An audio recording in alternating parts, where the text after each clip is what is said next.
Gibadlong mo ang kanasuran ug gilaglag ang daotan. Gipapas mo ang ilang mga ngalan hangtod sa kahangturan. Ang mga nasud na unlod sa gahom nga ilang gihimo, salitag nga ilang giladlad,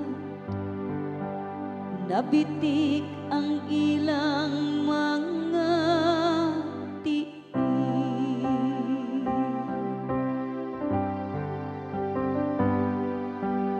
Ang Ginoo mahagukom nga matarong sa kalibutan.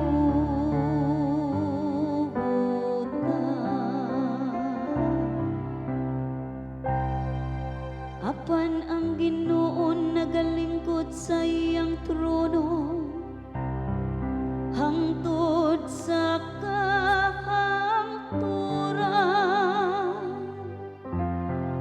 Gipabarog niya ang iyang trono aron maghukom. Gihukman niya nga matarong ang kalibutan. Gimanduan niya ang kanasuran uban sa